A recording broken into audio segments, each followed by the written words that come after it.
All set. Right, okay. Hopefully we might get a few more coming in, but we'll look to get underway. Evening, everybody. Hope everybody is well. For those that don't know who I am, I'm Brad Matthews from Cricket East.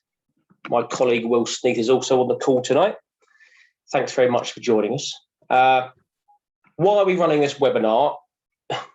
We're very conscious that we communicate quite heavily with clubs via emails.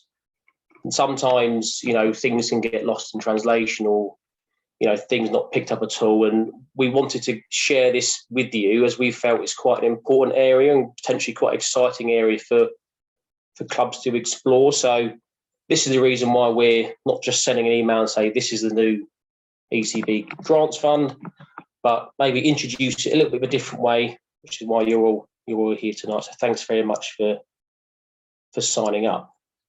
We've got it till, I booked it until 8 o'clock. Mine and Will's presentation won't go till 8 o'clock, probably about half hour or so, maybe not that. Obviously, we can take some questions at the end. We'll do our best to answer it. We can't confess to be experts within this fund, but we know a little bit about it. And if we can't answer your question, we'll find someone that can. Okay, so like I say, other than wanting to communicate this in a slightly different way, what is this about? This is ECB's new funding stream that's called the ECB County Grants Fund.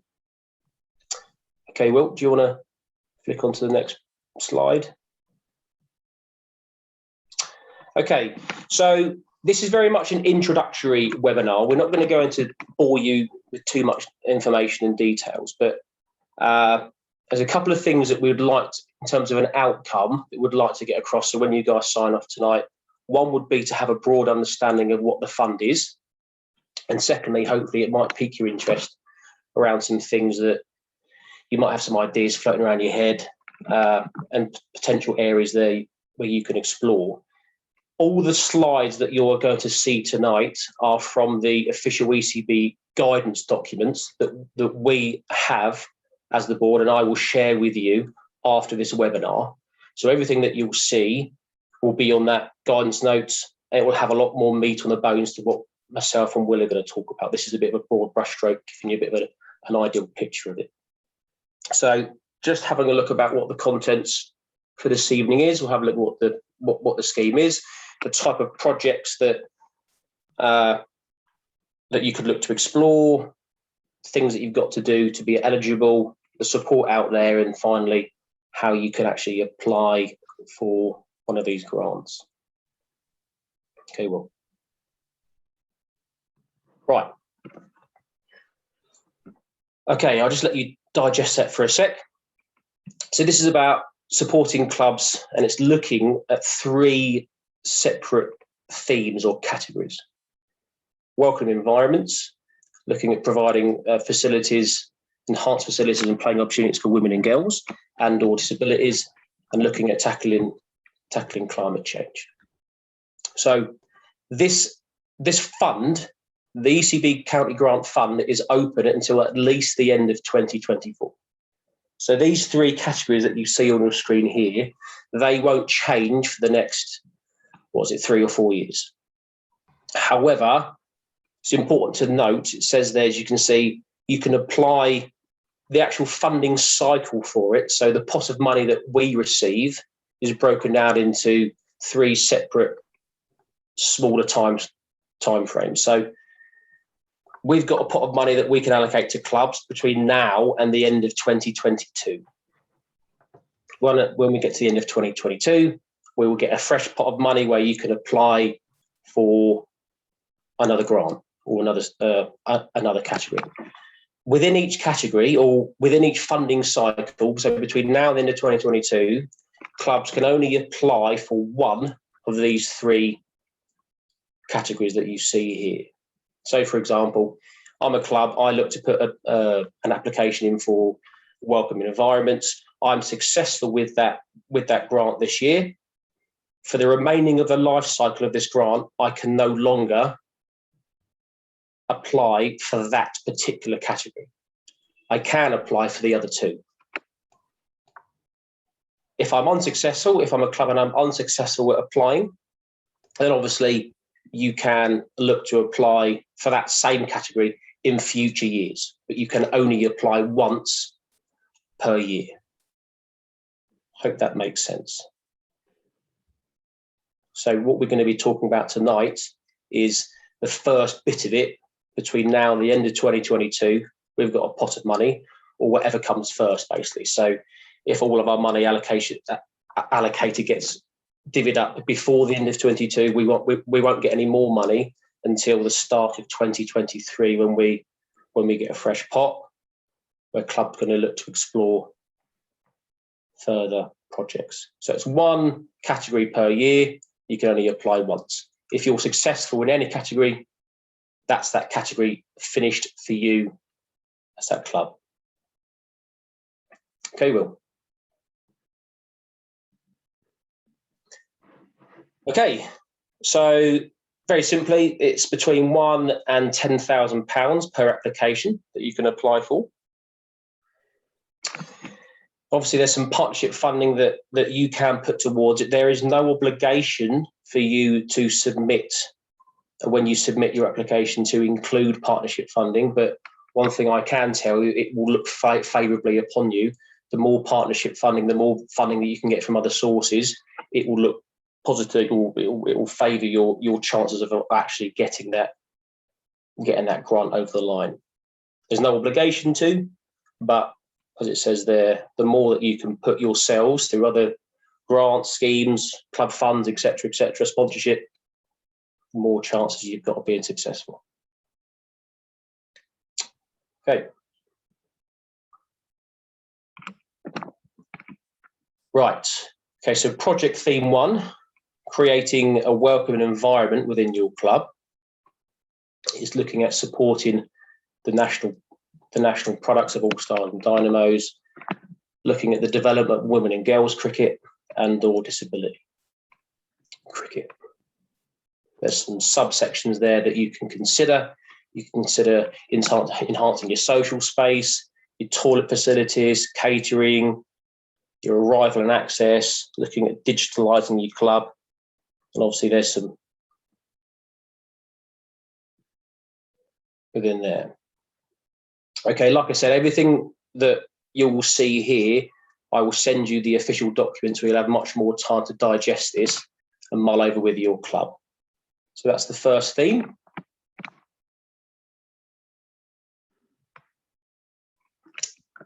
Theme 2, enhance facilities and playing opportunities.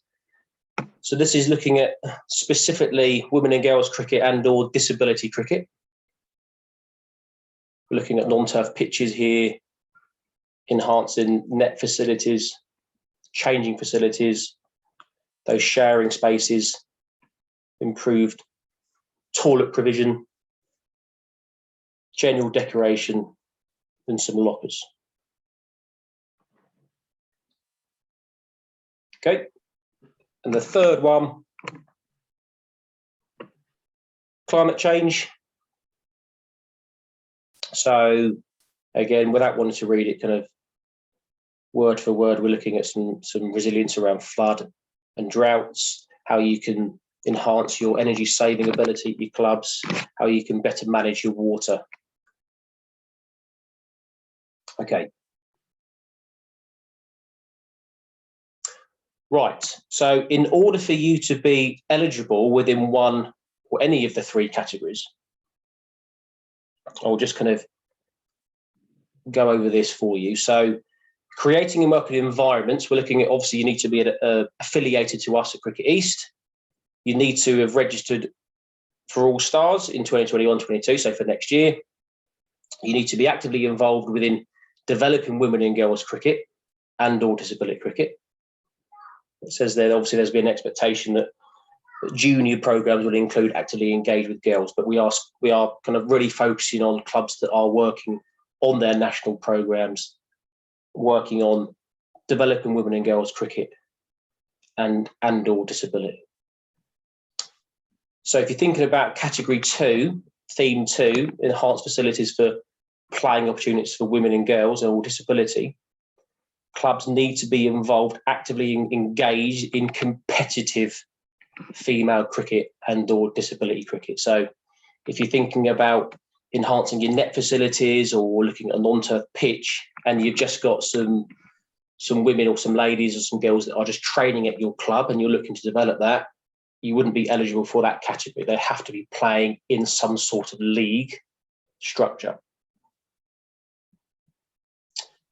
And if you're affiliated to us, you are eligible for dipping into applying for the Tackling Climate Change theme.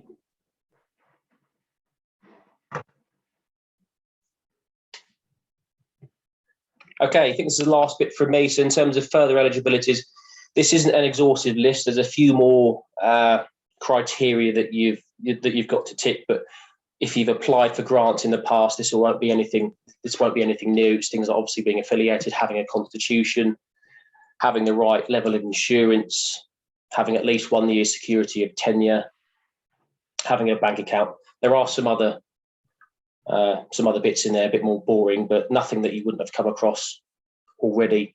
And all that information is included within the guidance notes that I'll share with you after this.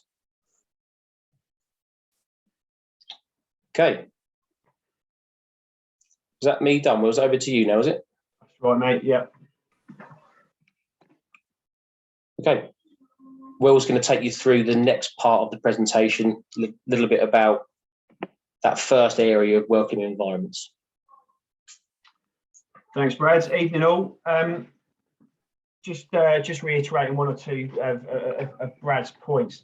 This is seen as quite it's not a long-term grant, but yeah, it's certainly not the short-term ones that we've seen before. So things like Get the Game On grant and the recent Inspire to Play funding that was available to clubs this summer, where you had to get your application in really quickly before the money ran out.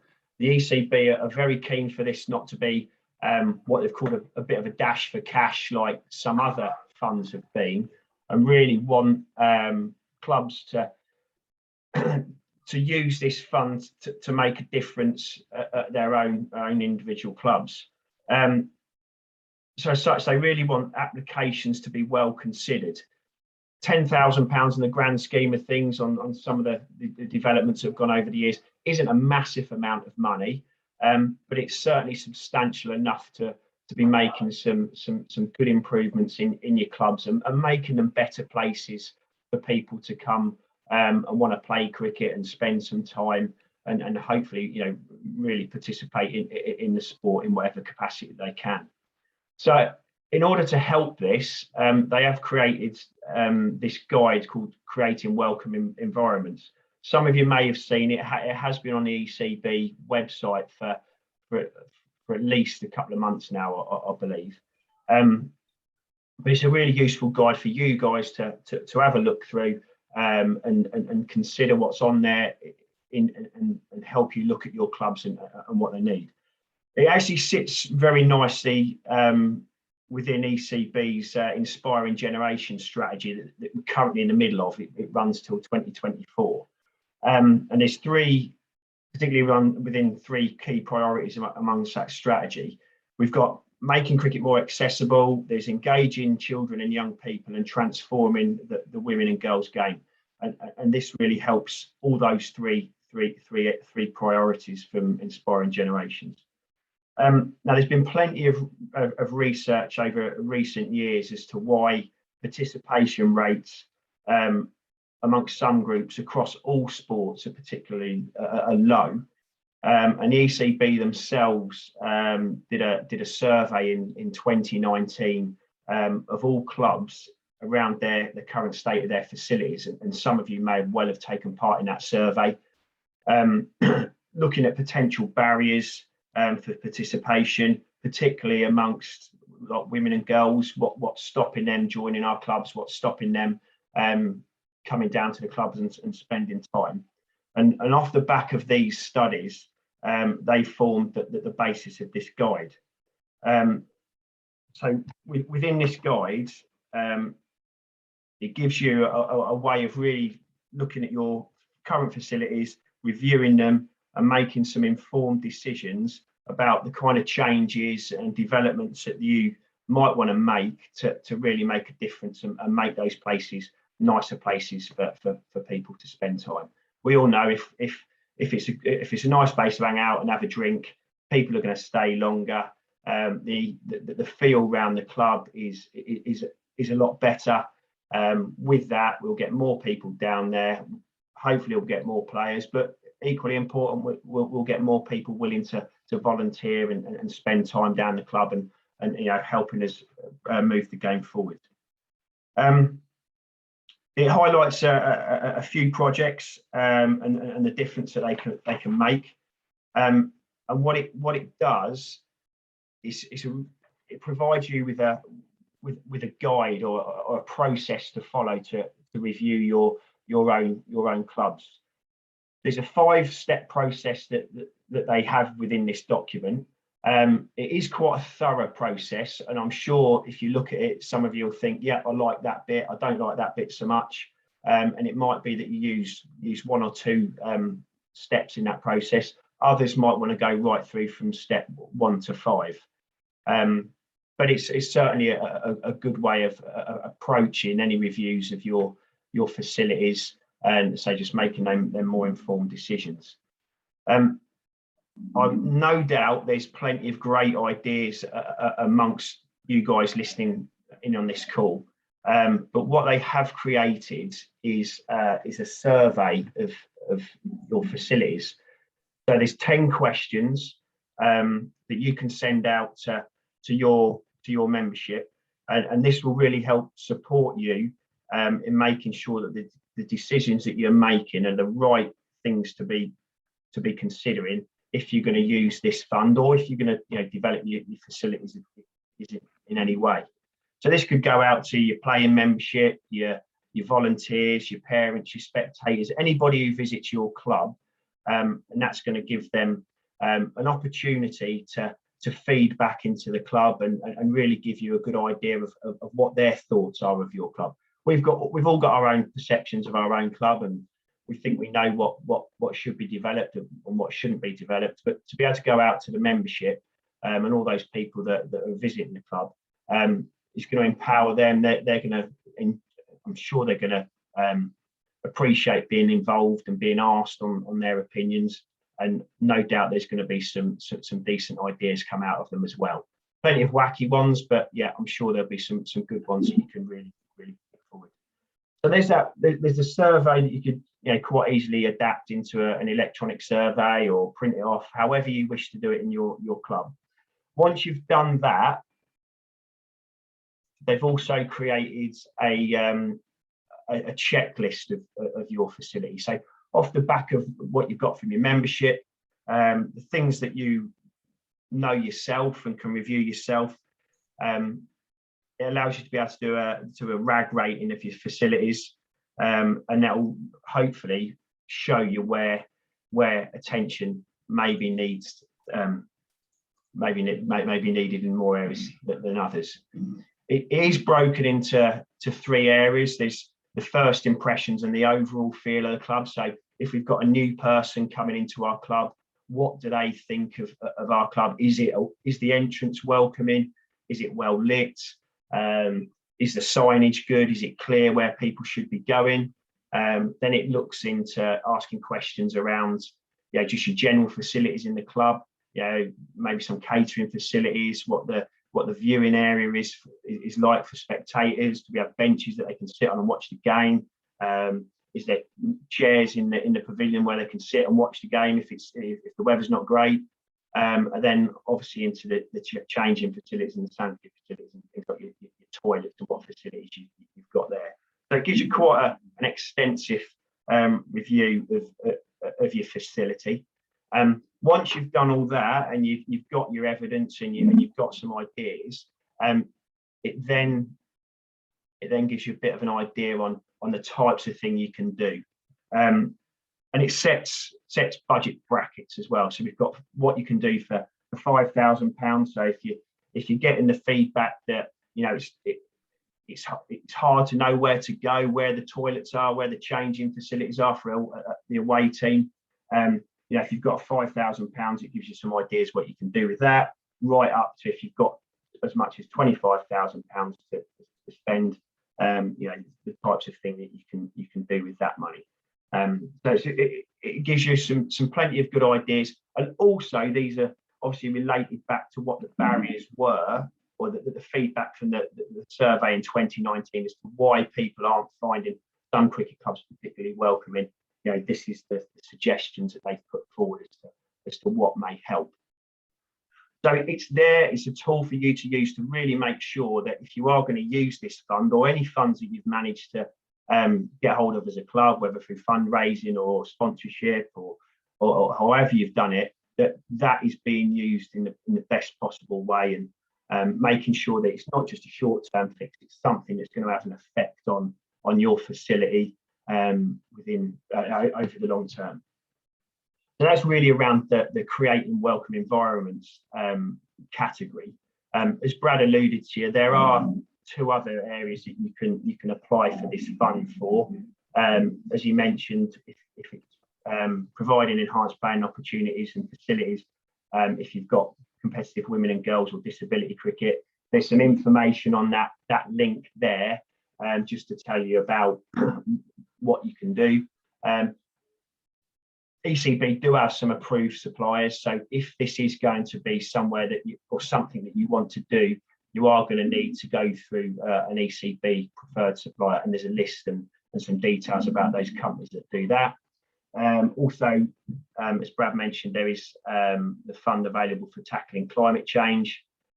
Particular focus is around flooding and drought. I know over the past certainly 3 years, we've had a number of clubs that have suffered from drought. We've had outfields, open up with the clay soil that we've got in Bedfordshire, and they've needed some help there. So this kind of stuff is great for those clubs. Excuse me. So if you are looking to apply, we are using, again, the ECB's investment management system. I'm sure plenty of you out there are familiar with it. It was the system that was used for the Inspire to Play grant, as I said, that was used through the summer. There was 30 clubs that took advantage of that fund. Excuse me. So in order to be able to access the IMS system, you are going to need 2 club contacts. One of you will be the key contact, the main grant applicant, who's going to fill in all the details and be a signatory, and there needs to be another person at the club who will sign that off as well. If you've already done that, you've still got access from previously, that will be fine. If this is new to you, then you will need to register on that, and then that will come through to us, and we will authorise that. You'll be pleased to hear if there's any details. If you've used it in the past, all your details will still be populated, and any documents that you've uploaded will still be there. Brad has said to you that it will send you through the guides to the fund, and there's also a guide that we'll send through that will tell you how to go through the application process. So a little bit of a process as to what you're going to, or the process of applying for the grant is. What we'd like, if you are interested in it, is please get in contact with either myself or Brad in the first instance, just to run it by us, and we can say whether yes or no that we think that's relevant and eligible for an application. For those who don't know, I look after the Huntingdonshire clubs and East Bedfordshire, so pretty much anything east of the A1, and then Brad looks after the rest of Bedfordshire. You will need those 2 club contacts to create an account. Key contact will submit the application and the documents. That will come through to us. We will then assess it and give it our support. Now, we'll do that within 30 days. If we're happy with it, that will go through to the ECB. If we need some more information, we're obviously going to come back to you. And if obviously we don't think it's suitable, then we'll let you know that. If it goes through to the ECB, they will then have to sign it off. They are the people that ultimately have the final say. if it's all okay, you'll get a letter through via email, similar to what they've done with other funds in the past. Club Contact will accept that. You've got 9 months to complete the project and then complete the form, and the payment comes through to the club, and then obviously there's a little bit of evaluation for you to do at the end of the process. But it's all, it'll move quickly. The only thing that we don't really want to move too quickly is anybody rushing into making like knee-jerk applications on this. We really want this to be a well-considered application. Do your research, think about the longevity of the project and what can really make a big impact with the funding that's available. Final slide, I believe. Yeah, so as mentioned earlier, that myself and Brad are the club and community managers who will be managing this for our club, through Cricket East. So there are our details if you don't already have them. So Brad I'm Huntingdonshire and East Beds, and then Brad is the rest of Bedfordshire. So that is all in terms of our presentation. As Brad said, it is a bit of a light touch approach to launch the scheme. I'm sure you'll have some questions, and if you've got questions, then great, please fire away with them. Obviously, if you haven't, or they come to you at a later date, then myself and Brad are here to answer any of those inquiries that you've got. Got anything else to add, Brad, or is there? No, just before we open up to questions, let's just reinforce your point well around, really consider your application, your bid, and also consider what not almost what you want, but what you need now, because once you've applied for that category and potentially you've been successful at that category is done up until the end of until the potentially the beginning of 2025. So really think about what you're looking to achieve in the short term, because that will guide you in terms of what you look to achieve, what you look to build your application around for this year. Okay, so right, I've just got a couple of questions coming through here. Is there a deadline for applications? No, there isn't a deadline for applications. We've got a pot of money, as Brad said, and this round of funding goes to the end of 2022. So if there is a project there that you want to apply for, it's 2020, the end of 2022 will be the deadline for it. So for example, if you're looking to make an application for some nets to help with your women and girls section, you get that in before the end of 2022. When 2023 rolls around and we're through to round 2 of this fund, you then have an opportunity to either apply for creating welcome environments or the green environmental fund that's available. Hopefully that answers the question. What I will say is that to that, Borja, though, is it's open till the end of 2022, but if our pot of money goes before then, yeah, then that's it until the next funding round, which would be the start of 2023. Any other questions? So you can raise your hand or bring yourself off mute, type it in the chat box. If not. Hi, it's Buzz here from Eversholt. No real questions, just thank you for your time. Sounds quite an exciting opportunity. I've already got some ideas for grants. So luckily we've got a committee meeting coming up. So yeah, there's quite a few things that I think we'll be looking to potentially apply for. But as you say, we're not going to rush in and do anything till we've considered it thoroughly. But yeah, it looks quite a good funding stream. So thank you for your time. No problem, Buzz. Yeah. Like I said, yeah, really do take this back to your club, to your committee. Really mull over it. I'll send you the guidance notes, which will have a bit more meat on the bones to this. And Will and I are available on the end of the phone. Just give us a call whenever you can, whenever you want. Drop us an email, and we're happy to help you further if we can. Anyone else? Okay. Right. Enjoy the rest of the mini heat wave that we've got. If you've got any more games coming up, go well in them, and I dare say we'll be in touch soon. Thank you, guys. Cheers, all. Thank you. Cheers. Cheers, guys. Take care. Bye bye. Cheers. Thank you.